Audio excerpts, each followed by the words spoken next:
고린도전서 고린도 교회 우리가 너무나 잘 아는 교회인데 이 지역은 사실은 고린도 지역은 하나님께서 사도 바울이 가봤을 때는 진짜 음란하고 폐역한 도시예요. 항구 도시로서 거기는 우상 숭배가 아주 그냥 만연해 있었고 그 다음에 특히 음란이 아주 그냥 그 지역 전체를 항구 도시이기 때문에 아주 그냥 쫙 깔려 있었어요. 그러니까 음란의 영이 아주 그냥 꽉 차 있었고 그 다음에 우상 숭배의 영, 그 아프로디테 신을 그 도시 한가운데 제일 높은 산에 그 이방 제단을 쌓아가지고 그 신을 섬기는데 아프로디테라는 신을 섬기는 신전이 있어가지고 그 여사제들하고 신전하고 난 다음에 행음을 저지르고 그렇게 하고 내려오고 거기서 드렸던 고기들을 먹고 그 우상에게 드렸던 이 먹는 음식의 문제, 그래서 음행의 문제, 그런 것들이 이게 영들이 교회 안에까지 이제 성도들이 이제 전도하다 보니까 우리 하나님께서 바울 사도에게 이 성에 복음을 힘껏 전해라. 여기에 내 백성이 많으니라. 참 이런 말씀들을 우리가 들을 때 어느 때는 보면 우리가 눈에 보이는 대로 모든 것을 판단해서는 절대 안 되는 것을 우리는 늘 인식하고 살아야 돼요. 사람을 봐도 어느 지역을 봐도 어느 가정을 봐도 눈에 보이는 대로 판단하는 거 항상 조심해야 되는 게 우리 주님이 그 얘기를 그 말씀을 하셨어요. 그래서 바울 사도도 힘껏 거기서 복음을 전해가지고 어쨌든 교회가 이렇게 세워졌는데 교회 안에 그 영들이 사람들이 예수를 믿고 돌아왔어도 그 영들이 여전히 남아있다 보니까 음행을 저지르는데 심지어는 근친상간까지 저지르는 그런 아주 가증스러운 이런 일들이 아주 만연한 거예요, 교회 안에. 그러다 보니까 이 교회가 이거 심각하게 위기에 처한 거예요. 교회의 존폐까지 달릴 문제가 되는 거예요. 바울 사도가 진노하는 거예요, 지금. 어떻게 너희 중에 이런 자들을 그냥 내버려 두고 있느냐는 거예요. 교회에서 바르게 올바르게 처리해야 되지 않겠느냐. 죄에 대해서 단호하게 처리해야 되지 않겠느냐. 그러면서 그런 자들에게 사단에게 내어주라, 내어쫓아라 이 얘기예요. 사단에게 내어주라, 육체를 내어주라 이 얘기는 그 얘기는 이제 영적인 얘기예요. 이 말씀의 뜻을 우리가 잘 이해해야 돼요. 어떻게 보면 언뜻 보면 그러면 죄진 사람은 다 내쫓아보면 교회 안에 남을 사람 있겠어요, 없겠어요? 죄지는 사람 다 내쫓아버리면 없어요. 우리는 죄덩어리예요. 죄 없는 사람 없어요. 그래서 우리가 죄가 무엇인지 또 그러면 죄인은 그럼 어떻게 되는지 또 그렇게 하고 여기에 보면은 영은 또 구원을 받게 하라. 그러면 그 육체는 사단에게 내어주되 영으로는 마지막 날에 구원을 받게 하라. 이 말씀은 그러면 우리 그때 당시에 영주주의가 그 초대교회 당시에는 영주주의라는 게 있었어요.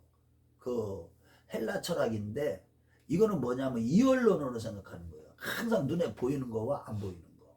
그 다음에 육체와 영. 그러니까 이원론적으로 전부 다 보는 거예요. 그리고 이 육체 눈으로 보이는 거는 다 악이고 눈으로 보이지 않는 영만 선하다는 거예요. 그리고 구원 문제도 영적인 지식을 얻어가는 것이 구원이다. 영지 그런 뜻이거든요. 이런 이원론적인 철학의 사고가 다 깔려 있었기 때문에 그러면 여기 보면 육체는 내어주고 영은 구원받게 하려 합니다. 그러면 우리의 몸은 그러면 이렇게 나눠진 것이냐 이거예요. 이런 관점에서 두 가지로 우리 오늘 상고해 보려고 하는데 자 그러면 죄인에 대해서 우리가 어떻게 해야 되느냐. 일단은 이런 것들을 볼 때 과연 우리는 우리의 육성은 뭐를 해요? 항상 죄를 짓는 성향을 우리가 가지고 있어요. 바울 사도가 이것 때문에 오라 나는 공고한 사람이야. 내 안에 죄의 법을 따르는 또 내가 있더라는 거야. 마음으로는 하나님의 법을 따르고 그랬듯이 우리의 영과 육이 있는데 이 육성은 항상 죄를 향하는 성향이 있어요. 이것이 바로 육체예요. 그래서 이거는 죽이고 십자가에 못 박고 하나님을 향한 성품, 그리고 거룩하게 살려고 하는 이런 성품, 이런 성향이 바로 영이에요. 영. 그래서 영으로서 하나님을 섬기도록 하라. 이런 교훈을 주고 있는 거예요. 우리는 우리 항상 신앙생활 하면서 항상 조심해야 되는 게, 그렇다면 이런 죄 지은 자를 내쫓으라는 것이 아니라는 건 우리 뻔히 잘 알죠.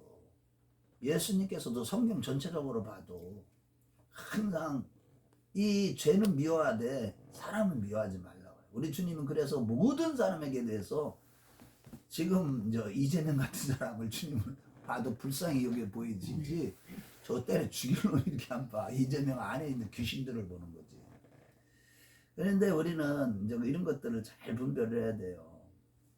그러면 죄 지은 사람은 교회를 내쫓으라는 소리가 아니죠. 예수님께서 비유를 들어 설명을 했잖아요.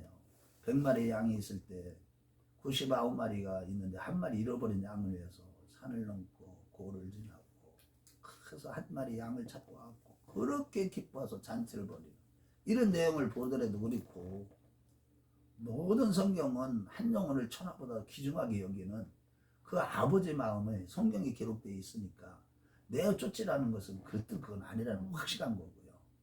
두 번째로 영지주의 같이 이원론적으로 생각하는 거, 이것이 문제예요.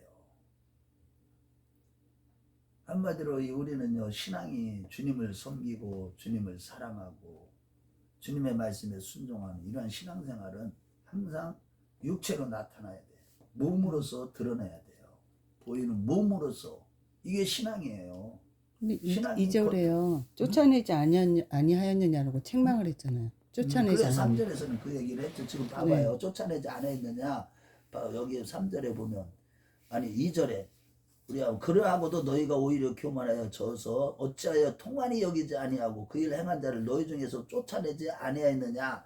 이것을 그냥 요 자체가 쫓아내지 아니하였느냐. 이거는 이제 징계 차원이고 바로 잡는 차원에서 이따 이제 결론이 나올 건데, 요거를 그래서 요 문제 때문에 보면서 이제 대부분 사람들이 2절 문제 때문에 다 이렇게 언뜻 보면 그러면 죄진 사람을 쫓아내라 이런 것으로 해석할 수가 있다고요. 그런데 성경을 한 부분만 봐서는 안 되는 거예요. 이런 것들도 전부 다 성경을 통전적으로 전체적으로 이 관점에서 이렇게 봐야 되는 거예요. 이따가 이제 나오는 거예요. 이제 이거. 오늘은 구원을 자, 그래서 이제 6장에 가보면 이제 그런 문제 때문에 얘기를 하는 거예요. 그래서 6장 13절에도 보면 우리가 신앙이 몸으로 드러내야 되는 거예요. 몸으로 드러내야 돼. 내가 주님을 사랑하는 거, 주님의 말씀에 순종하는 거, 몸으로 드러내야 돼. 6장 10절에도 13절에도 보면 뭐라 그랬어요? 주는 몸을 위하고 몸은 주를 위하느니라.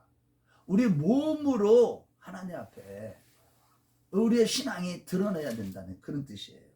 그래서 6장 20절에는 보면은, 우리 한번 6장 20절로 가봐요. 6장 20절. 자, 시작. 값으로 산 것이 되었으니 그런즉 너희 몸으로 하나님께 영광을 돌리라. 이 몸으로 우리의 신앙을 드러내야 된다. 그래서 영주주의처럼 이원론적인 사고는요, 그래서 그런 사고 때문에 육체는 막대해도 돼. 그러고 육체는요 함부로 쓰면 안 돼. 막 이래갖고 율법 폐기론자가 생기고요. 초대교회 율법은 의미가 없어. 육체를 죽이는 법이기 때문에 의미가 없어. 그래갖고 율법을 안 지켜도 돼. 이렇게 얘기하는 사람이고, 또 어떤 사고가 나오면 금욕주의가 생기는 거예요. 초대 교부들 가운데는 안토니 같은 분들은 실질적으로 금욕주의를 해갖고 세속과 떠나서 광야로 가서 금식하다가 하늘문이 열려서 엄청난 것도 경험하기는 했지만, 그렇다고 해서 금욕주의가 신앙의 전부가 아니에요. 이런 것들은 치우친 거예요. 그래서 항상 신앙은요 균형을 잡아야 돼. 자르나 오르나 치우치면 안 돼. 중심이 있어야 돼. 그래서 우리가 이 지나치게 끝이 다른 거, 그것을 갖다가 이단이라고 하는 것들이 다 큰 거예요. 다 뭐 예수 얘기하고 하나님 얘기하는데 그 끝만 살짝 달라요. 뭔가 한 가지가 탁 틀려. 이게 이단이에요. 예수님께서 육체로 오신 것을 부인한다는 거. 이런 것들이 초대교회 당시 때 그게 엄청났어요. 그래서 예수님께서 이게 실질적으로 십자가에 죽을 때 가연설 해가지고 가짜다. 저거는 실지가 아니다. 그래서 그런 육체의 고통은 없었을 것이다. 뭐 이런 식으로 얘기하는 사람인데 다 그게 잘못된 거예요. 그래서 결국은 예수님께서도 이 베드로전서 3장 18절 말씀에 보면은 뭐라고 말씀하시냐면 그리스도께서도 한번 죄를 위하여 주사 의인으로서 부르는 자를 다 죽으셨을 때 육체로는 죽임을 당하시고 영으로는 살리심을 받으셨으니 이 말씀을 하시는 거예요. 이게 육체로는 죽임을 당하신 거예요. 그게 그 모든 육체들을 인류가 육체가 된 모든 인류의 저주를 율법의 저주를 예수님이 육체에 다 쏟아 부으신 것이죠. 그렇지만 영으로는 살리심을 받으셨. 이런 차원에서 얘기를 하는 거예요. 그런 것이지. 그러면 결국은 뭐냐? 이게 죄를 향하는 죄의 속성을 향하는 이 죄를 짓고 죄의 법을 따르고자 하는 이런 것들을 십자가에 못 박고 영으로서 하나님을 섬기고자 하는 우리 안에 있는 영이 있어요. 우리가 이제 영이 뭐 거듭난 마음, 영이에요. 거듭난 영으로서 하나님을 바르게 섬기도록 하라. 그것이 거룩하게 하나님을 섬기는 방법이다. 이런 뜻에서 오늘 이 말씀을 이렇게 해석을 해야 되고요. 자, 둘째로는 우리가 하나님 앞에 흠이 없게 점이 없이 흠 없이 바르게 성결하게 이렇게 서는 것은 중요한데 그렇다고 해서 나 자신만 선다고 그 신앙이 다 되는 것이 아니라 죄를 범한 영혼들도 그들도 함께 바르게 잡아주어서 그들도 함께 누구요? 하나님을 섬기도록 적극적으로 도우라. 이런 차원에서 오늘 주님은 바울사도는 오늘 이 5장 1절에서 6절에 이 말씀을 하시는 겁니다. 우리가 항상 우리 모든 사람들은 있잖아요. 다 이 타고난 영혼을 사모하는 마음을 다 주셨기 때문에 종교성을 다 가지고 태어납니다. 모든 인간들은. 그래서 뭔가 모르지만은 신이라는 걸 있다는 것을 믿는 거야. 그러니까 식인종들까지도 신을 믿어요. 종교가 없는 데가 없어요.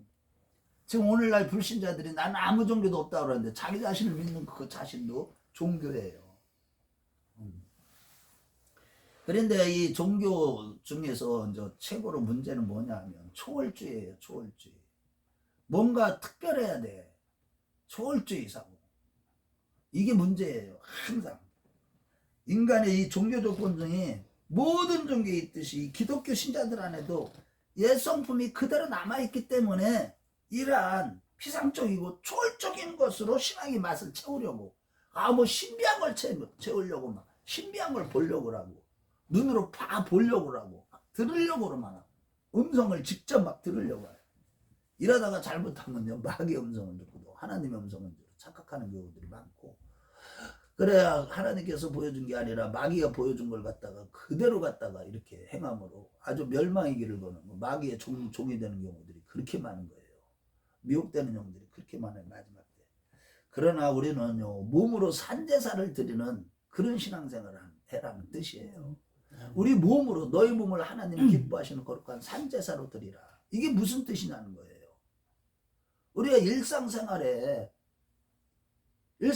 모든 일들이 일어나는 거 어제 금요일 철에도 그 말씀을 드렸지만은 아주 사소한 일 어떻게 보면 무가치한 일과 같이 보고 너무 보면은 별 볼일 없는 일 같을지라도 일상생활 하나하나의 모든 것들이 하나님의 주권 안에서 일어나는 일이기 때문에 그런 삶 속에서 예를 들어서 자녀들 바르게 키우고 자녀들 잘 가르치고 또 부모도 공경하고 모든 일상적인 아주 사소한 일들에서 그런 데서 우리의 신앙이 드러나야 되는 거예요. 아멘. 그런데 오늘날 보세요. 뭐가 문제예요? 교회 나오면 천사 같아요. 아주 신앙이 대단한데 문제는 뭐냐? 집에 가면 이러한 몸으로 제사를 드리는 삶을 살지 못하기 때문에 이혼 직전인 가정 교회에 나오면요 권사님, 집사님, 또 장로님 아주 너무 그렇게 보여요. 그런데 집에만 가면 엉망이에요. 관계가 사람과의 관계, 직장에도 가도 어제도 있잖아요. 우리 이순애 권사님 아침에 새벽기도 나오시거든요. 그래서 저기 분하고 얘기를 했어. 남편분하고 둘이서 한 15분, 20분 얘기를 했는데 당신이 봐도 이분은 교회를 안 나가도 보니까 굉장히 신앙심이 굉장히 깊어. 어제 얘기를 나눠보니까 남편이요. 아주. 그런데 그런 얘기를 하는 거야. 참 교회들이 오늘날 많이 세속화된 부분에 대해서 얘기를 하시더라고. 그러면서 성도들이 교회를 다니면 뭐하냐, 변화가 되지 않는데. 저분이 이제 볼고 느낀 거지만 어쨌든 우리는요, 우리의 삶이 모든 것들을 다 우리가 소명의식을 가지고 살아가야 되는 것이지, 집안의 사소한 일 하나하나까지도 다 우리가 복음으로 살아가고 믿음으로 살아가고 순종함으로 나타내야 되는데 그것이 안 되는 거야. 그것 때문에 그래서 예수님이 하신 말씀이 그거예요. 네가 교회 나와서 예배 드리는 것도 중요하다. 하나님 앞에 예물을 가지고 와서 드리려다가 원망 들을 만한 일이 생각나거든. 그 사람과 먼저 가서 화목하고 와서 내게 예배를 드리라. 삶을 엉터리로 살면서 교회 와서 예배만 드리면 된다고. 맨날 변화는 하나도 안 되면서. 삶 자체가 믿음으로 살아라. 그런 차원에서 뭐라 그랬어요? 마태복음 5장 23절 우리 잘 알잖아요. 한번 찾아봐요. 다 아는 사람입니다. 산상수훈의 말씀이잖아요. 5장에서. 예수님이 그 얘기를 하는 거예요. 뭐 이웃과의 관계는 7장 이후에 보면은 막 희생하고 이런 식으로 살아서 화목하게 하는 자가 되어라. 이런 얘기를 했지만 23절 마태복음 5장 23절 시작. 그러므로 예물을 제단에 드리다가 거기서 내 형제에게 원망 들을 만한 일이 있는 것이 생각나거든. 예물을 제단 앞에 두고 먼저 가서 형제와 화목하고 그 후에 와서 예물을 드리라. 이런 말씀들이 그 얘기예요. 너의 몸으로 제사를 드리는 그런 신앙생활을 하지 않으면 우리 주님이 예물이고 뭐고 안 받으신다는, 예배를 안 받으신다는 거예요. 그래서 우리가 모든 사람과 더불어서 화목한 모습으로 나타나지 않는 거, 이것이 지금 현대 교인들의 많은 문제예요. 그것이 바로. 그래서 우리 바울 사도는 이런 잘못된 신앙을 경고함으로 해서 이제 어떻게 하려고 그래요? 차라리 이제 그런 들을 고쳐주기 위해서 그 이제 얘기를 한 거예요. 고린도후서 2장 5절에 7절 말씀에 보면은 다시 이렇게 권고를 했더니 막 그냥 교회가 난리가 난 거야. 이 말씀을 첫 번째 편지를 받아보고 나서 그 범죄했던 사람들 있잖아. 그런 사람들이 너무 무섭고 두려워가지고 이 말씀을 듣고 나서 막 그냥 근심이 그냥 가득하게 되는 거야. 회개하면 되는데 근심이 생긴 거예요. 그래 놓으니까 이거 내가 이렇게 권면했더니 너무 성도들이 막 그냥 근심을 하고 죄진 사람들이 막 그냥 교회가 막 너무 힘들어. 그래가지고 두 번째 편지를 다 했을 때 고린도후서 2장 5절에서 7절 한번 가봐요. 이런 차라리 용서하라. 그냥 그런 교회 때문에 이런 일에서 교회들이 막 걱정이 되고 교인들 또 범죄한 사람들 막 내 진짜 이게 경고를 한 건데 이것 때문에 막 근심 때문에 너무 힘들어지니까 이런 얘기를 하는 거예요. 시작. 근심하게 한 자가 있을지라도 나를 근심하게 한 것이 아니에요. 어느 정도 너희 모두를 근심하게 한 것이니 어느 정도로 하면 너희가 너무 지나치게 말하지 아니하려 함이라. 이러한 사람은 많은 사람에게서 벌받는 것이 마땅하도다. 그런즉 너희는 차라리 그를 용서하고 위로할 것이니 그는 너무 많은 근심에 잠길까 두려워하노라. 그러면서 이제 그들을 차라리 용서를 해라. 그냥 이게 그래서 바울 사도의 의도는 이 2절 말씀, 오늘 본문 2절 말씀 보면 그냥 죄진 사람들, 그렇게 아주 음란한 죄를 아주 심각하게 진 사람은 내쫓아버려. 알코올에 영에 아주 그냥 찌든 사람, 저런 사람 아주 내쫓아버려. 이게 아니고 그 단호하게 너희들이 그런 얘기를 하는 거예요. 지금 바울 사도의 의도는 너희들이 저런 죄를 지으면 안 된다. 절대 간음죄를 저지르면 안 돼. 그러니까 너희들이 몸으로써 너희들이 하나님 앞에 이 모든 사람과 더불어서 화목하고 더불어서 또 하나님 앞에 내가 흠이 없게 딱 서는 거, 이런 것들은 굉장히 중요하다. 그런데 이러한 나의 신앙이 여기서 머물러 있으면 안 된다. 이제 적극적으로 이제 실천적인 신앙으로 가야 된다. 믿음이 없는, 아니 행함이 없는 믿음은 죽은 믿음이라고 하지 않았느냐. 그러면서 그 얘기를 하시는 거예요. 지금 죄를 지는 사람들을, 그런 사람들과는 관심도 없는 거예요. 저 사람 죄 짓든지 말든지 나하고 무슨 상관. 교인 중에 이렇게 하면 안 된다. 그러면서 그런 사람들을 교회 안에는 지체들이 권면해야 된다. 가족이든 우리 교회 한 지체들이 모두가 다 함께 하나님 나라를 예수를 섬기다가 천국 가야 되지 않겠느냐. 그래서 바울 사도는요, 이 형제라고 데살로니가 전서도 보면, 데살로니가 후서요, 거기에 보면 뭐라고 그랬어요? 3장 14절 15절로 가봐요. 데살로니가 교회도 이런 문제 때문에 죄지은 사람들에 대해서 데살로니가서 3장 14절 15절, 데살로니가 후서 3장 14절부터 15절, 거기에도 보면 바울 사도는 항상 이런 마음을 가지고 있는 거예요. 죄지은 사람들에 대해서, 야 너희들은, 자 우리 3장? 3장 몇 절? 14절 15절 14절 15절 시작.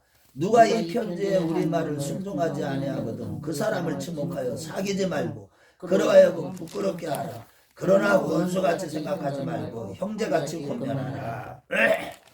바울 사도는요 여러 가지 말씀을 이렇게 편지를 써서 권면했는데, 그 말씀을 거역하고 불순종하는 이 죄를 지은 자들을, 그런데 그런 사람들하고 도저히 사귀지도 말라. 도저히가 아니에요. 지목하여 사귀지 말고 그 사람들을 따라가지 말고 이 얘기예요. 그러니까 부끄럽게 하게 만들고, 그렇지만은 죄 지은 사람들 부끄러움을 느끼도록 너희들이 좀 권고는 하되, 그렇지만 형제같이 생각을 하라. 그런데 잘못한 걸 지적이지만 오히려 오해를 사는 것들이에요. 그래서 다른 말 그게 그래서 어려운 거야. 그래서 갈라디아서 6장 1절이 5절이에요. 결국 오늘 말씀에 갈라디아서 6장 1절로 가봐요. 우리가 그러면 죄진 사람은 그러면 어떻게 하냐 이거요. 그러면 내가 적극적으로 그 사람도 지옥 가면 안 되잖아. 그런데 죄진 걸 그냥 내버려두면 안 된다는 거야. 어찌됐든 간에 6장 1절 갈라디아서 6장 1절. 오늘날 보면 교회 안에 진짜 이게 어느 때는요 그 사람을 비우려 맞추면 안 돼요. 우리가 솔직히요 죄 지은 거를 따라가면 안 되고 6장 1절 시작. 형제들아 사람이 만일 무슨 범죄한 일이 드러나거든 신령한 너희는 온유한 심령으로 그러한 자를 바로잡고 너 자신을 살펴보아도 너도 시험받을까 두려워하라. 그러한 자를 바로 잡아주는 건 중요한데 무슨 마음으로 바로 잡으라고 그랬어요? 온유한 심령으로. 온유라는 게 뭐예요? 혈기 분노로 막 정죄하고 막 사람들. 온유한 심령이라는 거는 예수님이 마음을 가지고 하는 거예요. 예수님은 죄인들을 대할 때 어떻게 대했어요? 만약에 예수님도요 막 죄인들을 막 그냥 막 그렇게 막 그냥 우리 같이 막 이렇게 대했다면 사람들이요 예수님 말씀 들으러 올 사람이 없었을 거야. 어쩌면. 그런데 예수님은 모든 사람들을 다 죄가 아주 주홍같이 붉을지라도 그런 사람들도 다 이렇게 받아들이고 그들에게 전해주고 온유한 심령으로 권면을 해갖고 바로 잡아주는 게 중요해요. 그러려면 온유한 심령으로 한다는 거예요. 예수님의 마음은 겸손해야 돼요. 그러면서도 참을 줄도 알면서도 덕이 있게 덕스럽게 좀 지혜롭게 이렇게 권면을 해야 돼. 그래갖고 그런 사람들을 바로 잡아줘야 되는 거예요. 네. 그래서 저도 있잖아요. 저번에 남자분들 중에 술 많이 먹는 그 사람도 제가요 끝까지 참았어요. 어느 때는. 그런데 그러면서 내가 기도도 끝까지 해주고 권면도 막 했어요. 그런데도 안 되니까 이제는 잠깐 그거를 수긍해주면 안 되겠다. 얘기를 들어주면 안 되겠다 해서 지금 그분하고는 그건 대화를 좀 끊기고 있지만 어쨌든 우리는요 온유한 심령으로 그런 사람들을 바로잡는 게 중요하고 우리가 함께 우리가 신앙생활을 해야 되는 것이 중요한 겁니다. 그저 다른 사람들이 죄 짓는 것에 대해서 멸망의 길을 걸어가는 것 뻔히 알면서도 그냥 무관심하고 나만 열심히 뭐하고 열심히 내가 신앙생활 열심히 하면 돼. 이거는 뭔가 속고 있는 거예요. 주님은 그걸 원하지 않으셔요. 우리는 정말 우리의 바른 신앙은 반드시 열매를 맺어줘야 돼요. 다른 사람을 세워주는 것으로. 이게 이런 차원에서 오늘 바울 사도는 말씀하고 있는 겁니다. 그래서 우리가 신앙생활 하면서 정말 중요한 것은 앞절에 그 보세요. 이제 우리가 아까 이제 찾아봐야 될 거 안 찾아봤는데 우리는 진짜 탐심과 정욕을 십자가에 못 박아야 되는 그런 못 박은 자들이에요. 5장 24절 갈라디아서 5장 24절부터 26절 한번 보겠습니다. 우리 자신이 하나님 앞에서 어떤 삶을 살아야 되는가. 이 육성을 죽여야 되는 거예요. 그리스도 예수의 사람들은 정욕과 탐심을 십자가에 못 박은 자로서 그렇게 살아가야만 되는 거예요. 24절에서 26절 시작. 그리스도 예수의 사람들은 육체와 함께 그 정욕과 탐심을 십자가에 못 박았느니라. 만일 우리가 성령으로 살면 또한 성령으로 행할지니 헛된 영광과 서로 노예하거나 서로 주게하지 말지니라. 이게 다 육성이 살면 막 그냥 세상 욕심 때문에 막 자기 손해보는 것 때문에 자기 이름이 막 사람들한테 부끄러움 당 이런 것 때문에 막 그냥 서로 다 싸우고 다투는 이런 것들은 하면 안 됩니다. 날마다 이런 것들을 정과 십자가에 못 박는 그런 사람을 지속적으로 살아가야 되는 거예요. 그래서 로마서로 가봐야 이제 로마서 7장 5절에서 6절이 오늘 또 첫 번째 요절이에요. 7장 5절에서 6절.